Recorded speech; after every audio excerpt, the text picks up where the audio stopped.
So there's a new eBay policy causing payout delays for some sellers. The item sells, the buyer pays, but the money doesn't hit your account when you expect it. So if you rely on regular payouts from eBay to keep your business running, this isn't just frustrating, it's disruptive. Because when your payouts are delayed, everything else gets harder. The details of what's happening and why are vague. eBay's new policies, they're not super clear, and it's hard to tell whether this will happen to you or not if it hasn't already. So let's talk about what's actually happening here with these payout delays and what you can do as a seller to avoid this mess entirely.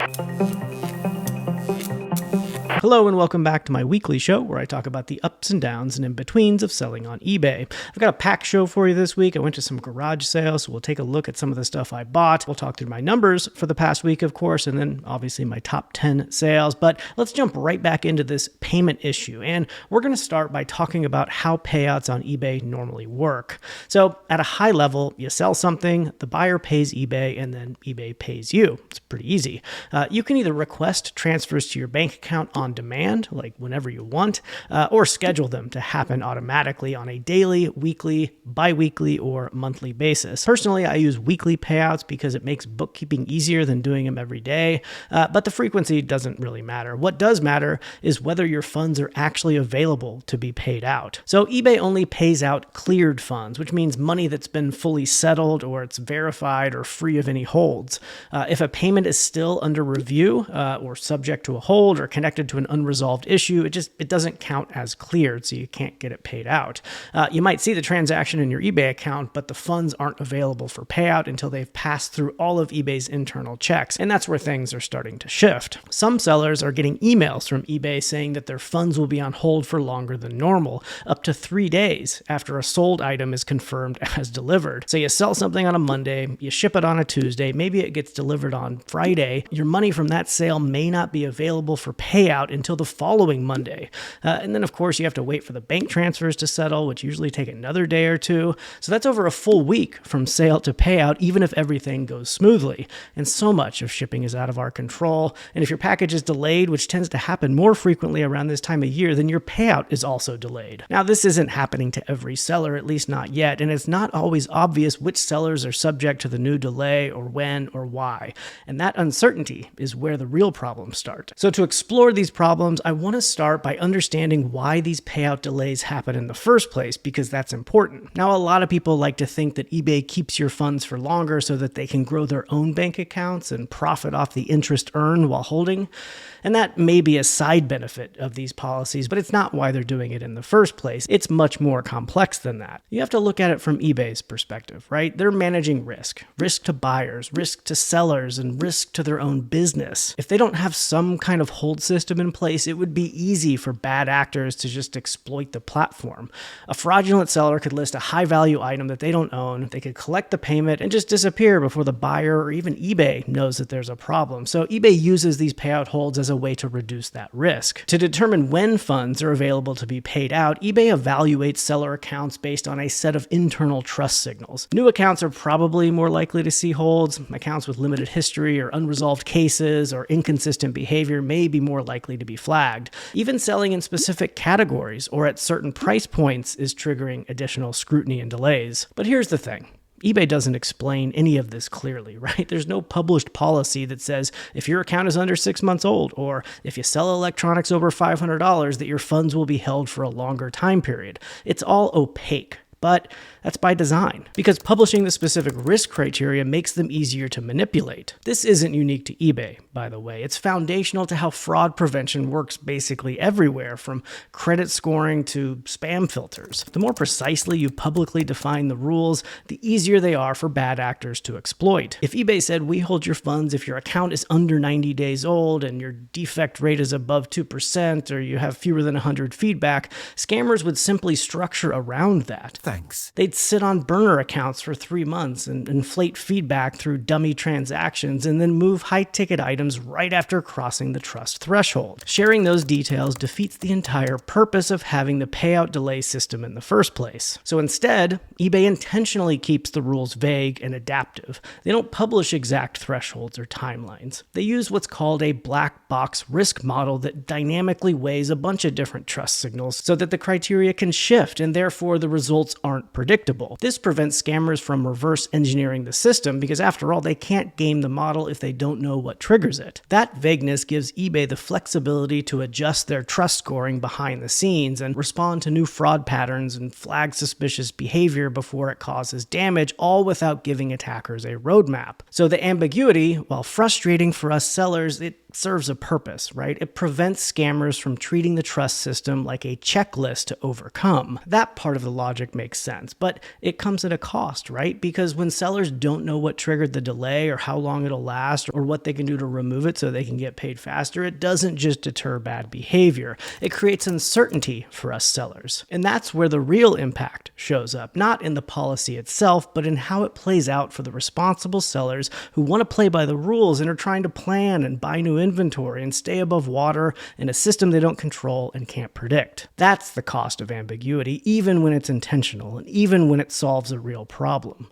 It protects the platform, but it also creates uncertainty for the people trying to do things right. Liz over at Value Added Resource has documented exactly that. Sellers across the US and UK and Germany are all running into the same issue. No clear guidelines, no concrete thresholds, and support reps who offer conflicting guidance and vague reassurance. So the problem isn't really that eBay holds funds, right? I think we can all agree that that's important to maintain a healthy marketplace. And we could argue how long they should be holding it or under what conditions or whatever, but we don't make the rules here, so arguing those specifics feels like a waste of energy. And it's not even really a problem that the rules they've developed aren't public, right? We've covered why transparency here can backfire, even if it does make it more difficult for us sellers to operate. The real problem is that there's a lot more that eBay could and should be doing here to remove some of that ambiguity for us. This is our money, after all. It's the entire reason we're on the platform. There's nothing more important than this. It's understandable that they don't want to give away every little secret of how their trust system works for the good of the marketplace, but that doesn't mean they need to leave sellers in the dark about why this is happening or what they could do to prevent it. Like, I'm just some YouTuber, right? Why do I have to be the one to explain it to everyone? And aligning their global support staff around a clear and unified message is challenging. I get it, but that's the bare minimum here, and they're not even doing that. So sellers who are impacted are left confused and frustrated and without support. So what do? Now, you know I'm always going to give it to you straight, right? And sometimes giving it to you straight means telling you something that you probably don't want to hear. So at some point, the conversation has to shift away from eBay and back to us, the sellers. Because here's the truth, and this is going to sound harsh, so I apologize in advance. But if a short payout delay throws off your entire business, the real issue isn't the delay. It's how tightly your operation depends on everything going exactly right. And look, I'm not here to defend eBay or say what they're doing is right or wrong or fair or unfair. I'm shedding some light on the complexities of trying to operate a fair and balanced global marketplace. The reality is some policies meant to protect one group of users end up hurting others. It's rarely easy to make everyone happy or feel well taken care of. And I'm very aware that us sellers often end up getting the short end of that stick, which means good sellers like you and I get caught having to comply with policies at our own expense that weren't really meant for us. It's not always fair, but it is the system, and part of running this business is working within the constraints you're given, fair or not. But for casual sellers, that's who this policy shift stings the most. You sell something, the buyer pays, your rent's due in 2 days, but suddenly your money's in limbo. That's frustrating, and the truth is, policies like this probably prevent as much harm as they cause. For every scammer it stops, it likely pushes a legitimate casual seller off the platform while leaving a bad taste in their mouth. Only eBay can weigh the pros and cons of that decision. But if you're in this for the long haul like I am, if you're building a real operation, something consistent, sustainable, then this kind of disruption, it has to be a part of your plan. You just can't assume everything will go smoothly in this business because it won't.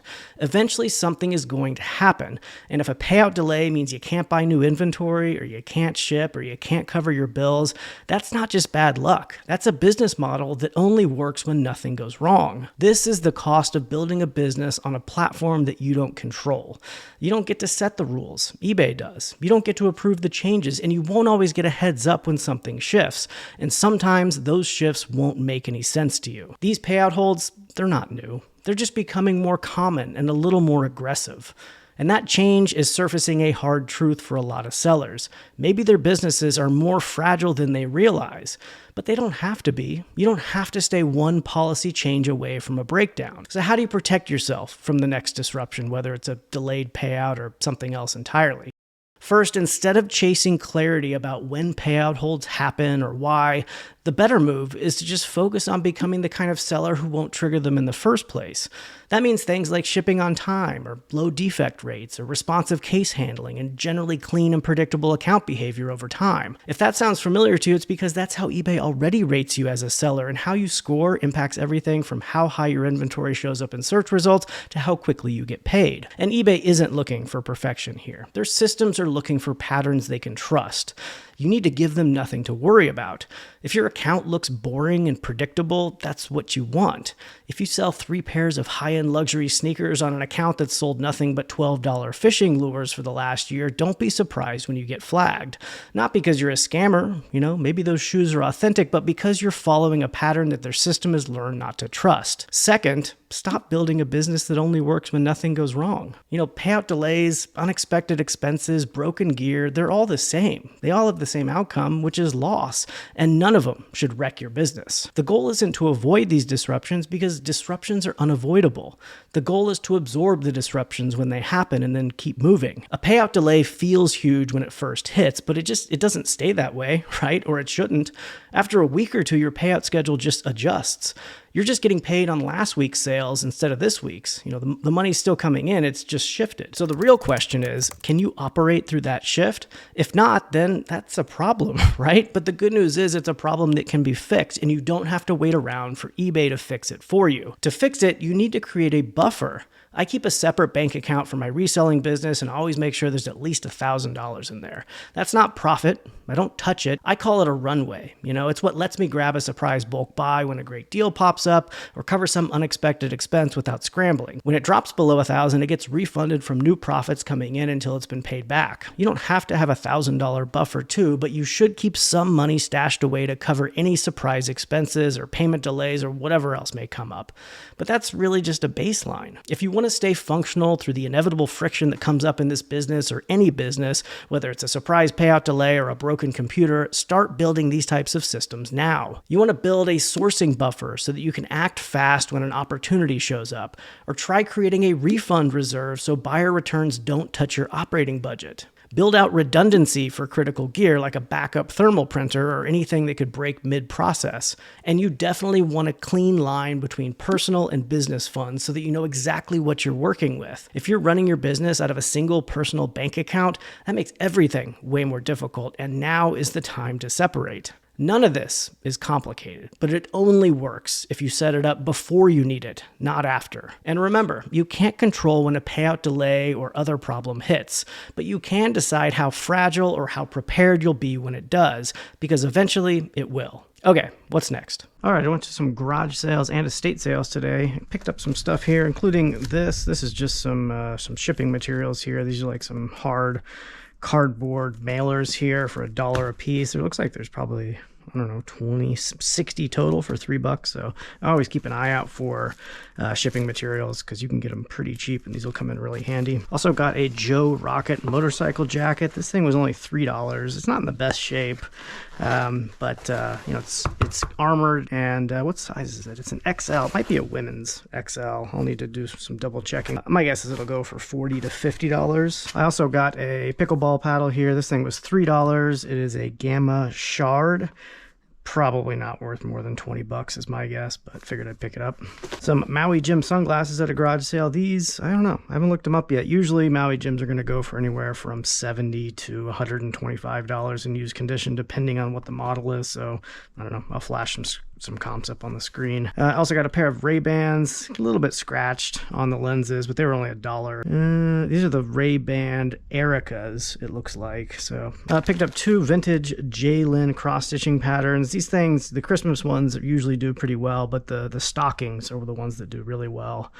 These aren't going to be very good. In fact, this one just has horrible sell-through rate. There's like 600 listed and 1 sold, so I will probably donate that. This one's a little bit better. This this one will go for probably 15 to 20 bucks. They're only 25 cents. Then I got a Youngbloods new in package here shirt. Youngbloods, they make like Western wear. Can't quite tell. Doesn't really look Western wear, but either way, this thing was $3 and it's new in the package. So I'm sure I'll get, I don't know, 30 bucks for it. Got a couple pairs of Crocs. These are just slip-ons here. These probably will go for 20 bucks a piece. Also picked up some Rothy's. They're a little bit dirty, a little bit more dirty than I like. I think we can probably put these in the washing machine though, and they were only $1. So I think these will probably go for 40 bucks. This was a nice find here. This is a Sanrio. I think it's Spotty Dotty. That's the character. It's from 1990. This tin. It's a little beat up. It's rare that you find these things in really good condition. My wife found this one actually. And in fact, like this, what she said before when she saw it, she said, "Oh, I remember this when I was a kid." That's like, if you're thinking that, if you're out and thinking that when you see something at a garage sale or wherever, that's usually a good sign that it's worth some money. We paid 50 cents for this thing, and I think we'll get 50 bucks for it. So this is a good find. Picked up this Seiko XS vintage watch. It ends up, there's a couple cracks on it, which I did not see when I bought it. I should be inspecting this stuff much more closely. I think if it didn't have the cracks, it would go for 40 to 50 bucks. With the cracks, I will probably just redonate it, honestly. I paid $5. Then I also picked up a Samsung DVD VHS combo, as you can see there. It says 14, but I paid 7. It was a half off day at a estate sale, so I'll need to test this, but I haven't looked it up. My guess is it'll go for probably, I don't know, $60 to $70 all in. So I always pick these up when I find them. I just pop a VHS in there, pop a DVD in there, and test them real quick. It takes a few minutes. And yeah, it'll be a pretty quick sale. That's it. That's all I picked up today. All right, let's go ahead and take a look at my weekly numbers here. Gross sales over the last 7 days was $1,835, and my net sales over the last 7 days, $1,039. Pretty good week. It's not as good as it has been, but still really good. My goal for net on the week is 600. That's to hit my yearly goals. So I'm well above that still, but the past few weeks have been higher, and so the sales have slightly dipped just a little bit. I know some of y'all have reported the issue of not getting as many views, both organic or paid views on eBay as normal. And that's actually a reporting issue. So eBay confirmed that their reporting system has broken somehow. And so you might see a few days over the past week where it looks like you got no organic views or no paid views. You're actually getting those views. It's just the reporting mechanisms weren't working. But anyway, my sales were pretty good this week. Not amazing, but pretty good. Looks like I had an average gross per sale of $47.04, an average net per sale of $25.97, and my net profit margin 57%. All those are right around normal. My average gross and net per sale a little bit high. Usually I sit around 21 or 22, but so a little bit higher there. Coming on down here, I spent $232 on new inventory. That's the stuff you saw that I bought at garage sales. I also picked up a few bulk buys this week. My cost of goods that sold, $138. Marketplace fees, I spent $270 and $267 on shipping labels. I had 47 new listings over the week, so that's good. My goal is 35, so I beat my goal by quite a bit there. That's good. And I had 39 sales. My average time to list was 1 day. My average time to sell was 5 months. That's a little bit older, so it looks like I'm selling some older inventory. We'll take a look at that here when I check out my top 10 sales. And then my return on investment, 568%, right around normal. My average is about 600%. So that tells me my inventory is just a little bit more expensive. My cost of goods were just a little bit higher than they were normally. But yeah, let's go ahead and check out my top 10 sales. These aren't my top 10 by net or anything. They're just what I think are the most interesting sales of the week, something to talk through. Starting with number 10 here. This is a Pyramex. This is some sort of windbreaker. The reason I'm calling this one out because I got this one on a pallet, an Amazon return pallet. I don't buy Amazon return pallets all that often anymore. I used to buy them occasionally, but because I track my data here, I could just tell that the Amazon pallets weren't really worth doing anymore. I was making okay money, but my net return, my ROI on them was far below my normal. I mean, you could just take a look here actually. Yeah, this is just one of the pallets here I spent $545 on. I grossed $2,600. I had a net income of $565. Not bad, but that's way lower than my average, right? We just saw my average for the past week was just shy of 600. So it's about, the return on investment is about a sixth lower than normal. And they're just a lot of work, right? You got to figure out how to transport the pallet. Then you have to go through the pallet and you have to discard a bunch of junk that is not sellable and take it, somewhere to, you don't really want to donate broken stuff to a thrift store. So you got to figure out how to dispose of it somehow. It's just a big hassle. And so I personally don't buy Amazon return pallets. It may be different for you. You may want to give it a shot. Just make sure if you buy pallets, you're buying them in person, not online. A lot of scammers out there. So buy them in person only. That's where I get them, a local pallet dealer. Coming in at number 9 here, we got a 6-pound mixed lot of Lego, mostly Marvel stuff, some Avengers, Spider-Man, things like that. This took a while to sell. 5 months for $34.98. That's $24.99 plus $9.99 in shipping. My net return on this one, $16.39. I'm calling this one out because occasionally you'll go to a garage sale, there'll be like a big bucket of Legos. And sometimes I pick those up if they're priced right. And I can't remember what the total price was. I gave this, remaining lot $1 cost of goods. I think I paid $10 for a big bucket. And what I do is I end up just going through the whole bucket. I spend 10 or 15 minutes. I separate all of the minifigs. I break everything apart if it's been put together. And basically I just find the stuff that's valuable to sell on its own. And then everything that's left over, I just put in a bag and sell like this, which is what I did here. This might have been priced too high. I can't remember. I don't know why it took 5 months to sell. It really shouldn't have. My guess is that I was priced a little bit too high based on what it was, but it's 6 pounds. I don't know, 6 pounds for $35. Y'all that know Lego really well, tell me, is that a good price or not? Either way, happy to get it out the door. $16.39 is a net return on this one. Coming in at number 8, here's why my time to sell was so high. Check this out. Over 2 years. I just completely forgot I had this in inventory. Seattle Seahawks women's large Nike hoodie. I got this at a Salvation Army over 2 years ago for $8 and it sold for $39.99 and I had a net return of $18.87. It is football season. Why this didn't sell last football season, I have no idea. I think it's just an extremely saturated category. There were probably 15,000 comps, of similar type hoodies out there. And it just sometimes will take a very long time to sell stuff, over 2 years in this case. But happy to get it out the door. Net return $18.87. On the opposite end of the spectrum, check this out. Alf Landon. 12 minutes this thing took to sell, so I'm pretty sure that I underpriced it. But I don't care. What am I going to do? Sometimes, my research process is pretty quick. I don't spend a ton of time. There were comps, but the sold comps, I can't remember exactly. Y'all can look it up if you want to, but the active comps were much higher, like $90, and they just were not selling at that. So I'm like, I don't know, I'll put it at basically $30 and it sold in 12 minutes. So somebody might've got a great deal, but that's fine. I don't care. I had no money into this. Actually, a friend gave this one to me. So my net return on it with $0 invested, $22.96, but 12 minutes this thing took to sell. Very, very quick. This must be a huge Alf Landon fan out there somewhere. All right, coming in at number 6, this is from Anthropology. What is this? This is like a dessert plate. We've also had this for a super long time too. Also came from Salvation Army for $2. It took over 2 years to sell, way over 2 years, December 9th, 2021, 4 years to sell. No wonder my time to sell is higher. But here's the thing. I have a decent amount of storage space. It doesn't cost me anything really to have this thing stored for a couple years. Is this something we should pick up? Probably not, but it sold for $40 and we made $24.40. And so, generally you want to be buying stuff that's going to move a lot quicker than 4 years. But if you have the space, why not? That's kind of the way I think about it. It just doesn't really cost me anything extra to store this thing. So I don't mind. $24.40 was my net return on it. Here's another one that took longer to sell than it probably should have, but I know why on this one. This was a Patagonia puffer jacket. It just had condition issues, and that's why it's priced low. If it didn't have the condition issues, it would have been priced at like 70 or 80 and it would have sold in a day or two.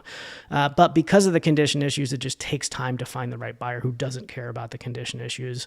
And I could have priced it even lower, but similar condition issue jackets were going for this range in the $40 to $50 range. So this one took 4 months to sell, and my net return on it, $35.63. There are certain brands that I will still buy even if it's not in perfect condition or good condition, because eBay does allow you. They have the excellent, good, and fair. I can't remember the exact categories on clothing, but typically I just don't buy things that are in not great condition because it's not worth selling. But a Patagonia jacket like this, generally worth selling, even if it's not in perfect condition, because it's in such high demand. So yeah, 4 months to sell, with condition issues is really not that bad at all. Here's a Sony Bluetooth stereo. Y'all remember this from last week. I just got this at a garage sale not that long ago. I said it had really high demand. I expected it to sell in a few days, and it did. It took 4 days to sell. I paid $10 at a garage sale, $74.98. That's $64.99 plus $9.99 in shipping. The testing I did on this is very minimal. I popped a CD in there. I made sure that played.